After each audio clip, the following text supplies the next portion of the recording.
औज़ुबिल्लाहिमिनश्शैतानिर्रजीम बिस्मिल्लाहिर्रहमानिर्रहीम। मैं हूँ अफ़ाक अहमद सिद्दीकी 3M न्यूज़ से प्रोग्राम लेकर हाजिर हुआ हूँ। हम बताएंगे।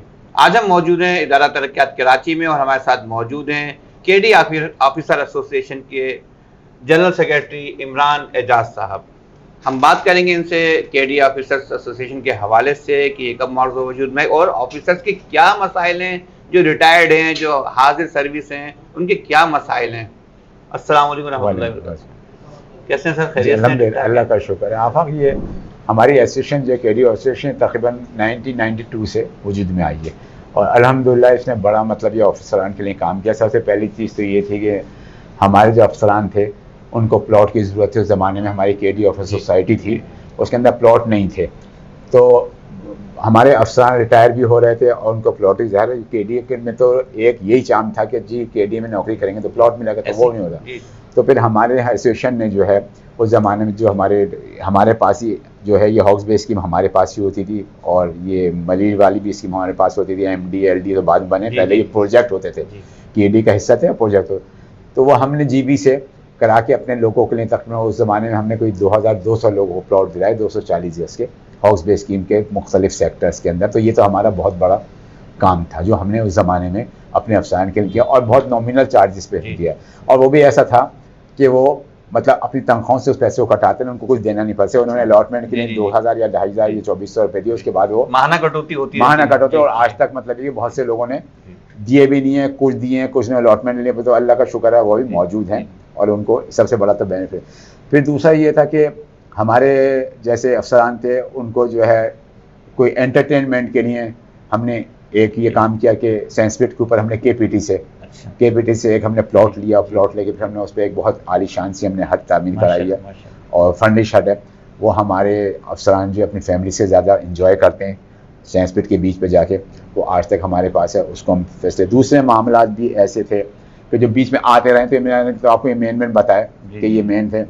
फिर बीच के अंदर जब ये सिटी गवर्नमेंट का दौर आया तो सिटी गवर्नमेंट में तो आने के बाद फिर ज़्यादा आपको पता है केडी डिवॉल्व हो गया, एसोसिएशन भी नहीं रही, ये नहीं रही, तो वो तकरीबन समझ लें कि एसोसिएशन जो है काम ही नहीं कर रही थी। केडी ऑफ एसोसिएशन तकरीबन ख़त्म ही हो गई थी, वो कोई ऐसी एसोसिएशन नहीं थी। तो उस ज़माने में अफसरान को मसाइल भी है, लेकिन बहरहाल हम फिर भी कुछ ना कुछ अपने तौर पे करते रहे, अपनी हट को भी चलाते रहे। जिस तरह भी था हमें यहाँ से फ़ंड भी नहीं मिलते थे, फ़ंड भी हमारे लैब से जो हमें फ़ंड मिलते थे, जो अफसरान की जो हर महीने सैलरी से जो अमाउंट कटता था वो हमें मिलता था, वो भी मिलना हमारा बंद हो गया था। लेकिन बहरहाल हम जैसे भी थे उसको अल्हम्दुलिल्लाह रन करते रहे।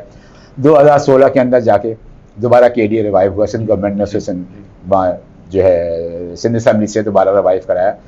तो वो 2016 के बाद फिर हमने इसको अपने एसोसिएशन को दोबारा से रिवाइव कराया। जहाँ से हमारी एसोसिएशन रजिस्टर्ड थी वहाँ से हमने जाके दोबारा इसका रजिस्ट्रेशन लिया, दोबारा वो करा के और फिर हम लोग वर्किंग शुरू की। अच्छा, ये बताएं कि जो केडी अफसरान हैं, जो रिटायर्ड अफसरान हैं, पेंशन के जो मामला हैं, वाजिबात के मामला हैं, उसमें हवाले साहब क्या कहें? देखें, KDA के मामला तो आपको पता है जो हालात चल रहे हैं। KDA की अपनी कोई आमदनी जो रिकवरी वो तो समझ लें कि ऐसा है कि कभी किसी महीने अच्छी है, किसी महीने नहीं है।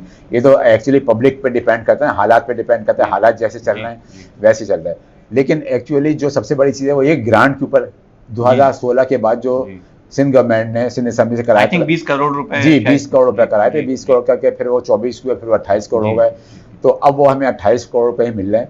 लेकिन अब जो हमारी जो जरूरत है वो तकरीबन 40 करोड़ से भी ज़्यादा ज़्यादा हो गया जी। अब वो हो गया है 40 करोड़ से ज़्यादा, क्योंकि तनख्वाह में पेंशन में इजाफा हुआ है, फिर हर साल इंक्रीमेंट लगते हैं उसमें इजाफा हो। तो अब तकरीबन इस वक्त आके यह हाल हो गया है कि 28 करोड़ हमारे अब जो इस वक्त आप बच्चा बैठे अभी जो है 2 महीने की पेंशन, मतलब हमें अफसरान को अगस्त की सैलरी और अफसरान को अगस्त की पेंशन मिली है, सितंबर की ना पेंशन मिली है ना सितंबर की सैलरी मिली है अफसरान को, और अक्टूबर और नवंबर चल रहे हैं, तकरीबन 2.5 महीने हम ये। अब आप बताएं कि इन हालात के अंदर ये जो है कैसे गुजारा कर रहे हैं। महंगाई हो चुकी है और पेंशन का नाम मिलना, फिर अदायगी की वजह से इनके। तो अच्छा, मेडिकल की क्या सूरत है? मेडिकल की सूरत भी बहुत ख़राब है। मेडिकल भी ये है कि ना होने के बराबर है जिस तरह मिल रहा है। अच्छा, अब बात यह है कि जो रिटायर्ड लोग हैं उनको पेंशन की ज़रूरत, पेंशन नहीं मिल रही है, ठीक है ना। उनके वाजिबात कोर्टों में गए हुए हैं, वो गए, देखें ना, बाद इंसान रिटायर होता है तो ये खुशी होती है चले मुझे वाजिबात में। लेकिन ये कि यहाँ सूखे सूखे बेचारे अफसर मुंह बना के रिटायर होकर उनको कुछ मिल ही नहीं रहा है। वो तो बेचारे आसरे पे बैठे हैं कि उनके कब जो है ड्यूज़ मिलेंगे भी नहीं मिलेंगे, उनकी ज़िंदगी में मिलेंगे नहीं मिलेंगे। ये सबसे बड़ी चीज़ है। इस पर जो है इससे पहले भी जो है जो रिटायर लोग थे वहाँ सिंध हाई कोर्ट गए, सिंध हाई कोर्ट ने फैसला किया तो सिंध गवर्नमेंट को बुला के पैसे दिलवाए, सिंध गवर्नमेंट दिए तो वो, लेकिन बात ये है कि 2020 तक के लोग थे, 2020 तक क्लियर हो गया। 2020 के बाद अब रिटायर होने वाले की वो तादाद बढ़ती चली जा रही है, अमाउंट बढ़ता चला जा रहा है। अभी तकरीबन 3 अरब रुपए की लाइबिलिटी जो तो केडीए पे आ गई है, जो अभी इन्होंने तकरीबन 250 लोगों के इन्होंने ड्यूज जो है वो भी कोर्ट के अहकामात के ऊपर वो इन्होंने अदा किए हैं, बाकी लोग अभी बैठे हैं। तो ये मामला तो सिंध गवर्नमेंट हल करने, ये तो सिर्फ कोर्ट के जरिए मामला हल हो रहे हैं हमारे। अब दूसरी तरफ ये है कि हमारे यहाँ सबसे बड़ा जो वो है एक अलमिया वो ये है कि हमारे यहाँ जो सिंध गवर्नमेंट डायरेक्टर जनरल भेज रही है वो समझ लें कि 3-3, 4-4 महीने के उस पर आ रहे हैं। अच्छा जी हाँ, अगर वो डायरेक्टर जनरल एक भेज दिया इस तरह हो गया वो 1 साल, 1.5 साल, 2 साल देना, तो बात ये है कि वो थोड़ी सी उस पर एक डीजी साहब आके उस पर वर्किंग स्टार्ट करते हैं। जब वो बीच में किसी से पहुंचते हैं किसी पॉइंट पे तो वो जाके चले जाते हैं, फिर दूसरे आते हैं। तो एक सबसे बड़ा अलमिया ये भी है कि यहाँ डीजी जो है जो सिंध गवर्नमेंट करी वो एक मुस्तकिल तौर पे नहीं भेजा रहा कि मुस्तकिल भेज के मामले को, तो ये अच्छा, जो तब्दीली हो रही है उसकी वजह से मसले हल नहीं हो पा रहे हैं, डिस्टर्ब है, मसले हल नहीं हो रहे हैं। डीजी जो नए डी साहब आते हैं उनको पहले ब्रीफिंग देनी पड़ती है, वो समझते हैं, समझने में 2 महीने लगते हैं, जब 2 महीने लगते हैं तो सिंध गवर्नमेंट से दूसरे अफसर आ जाते हैं। अच्छा, हाजिर सर्विस जो अफसरान हैं केडीए के, उससे उनकी तनख्वाहों का क्या मसला है? क्या उनकी अदायगी हो रही है मुसलसल या उसमें भी नहीं? प्रॉब्लम? उसमें प्रॉब्लम है ना, मैंने बताया ना कि उनकी भी जो है अगस्त तक की सैलरी मिली हुई है। अगस्त के बाद आज हमने मुजाहरा भी किया है, प्रोटेस्ट भी किया है, हमने आज पोस्टर भी लगाए हैं। ये हमारी जो अब एहतजाजी तहरीकें शुरू हो गई है, हमने ये अखबारों में भी और चैनल्स पे भी हमने देना शुरू किया है। और डी साहब से हमने कह दिया है कि अगर ये जल्दी मसला हल नहीं हो तो हम इस तरफ चले जाएंगे कि हम इसको सिविक सेंटर को बंद कर देंगे। बिल्कुल, हम सिविक सेंटर पे हम ताले लगा देंगे अगर हमारे मसले हल नहीं हुए तो। हम इस पर जा रहे हैं अब, क्योंकि हम कब तक बर्दाश्त, ये तो 2.5 महीने हो गए, अगर हम 1 हफ्ता हो जाए 3 महीने हो जाएंगे तो ये हमारे मसले कौन हल करेगा? सिंध गवर्नमेंट के पास हमारी जो है समरी यहाँ से डी साहब ने भेजी हुई है, ग्रांट बढ़ाने की समरी भेजी है, लेकिन वहाँ सिंध गवर्नमेंट कोई पुरसाने हाल नहीं है। जो मिनिस्टर साहब हैं लोकल गवर्नमेंट के मिनिस्टर हैं, उनको 10 दफ़े लेटर लिखे हैं चीज़ें में, लेकिन वो किसी से जवाब नहीं देते हैं। उनको आखिर वो क्या मसला है, किस तरह लेके चलना चाह रहे हैं लोकल गवर्नमेंट के डिपार्टमेंट्स को, उनको इसका पता ही नहीं है।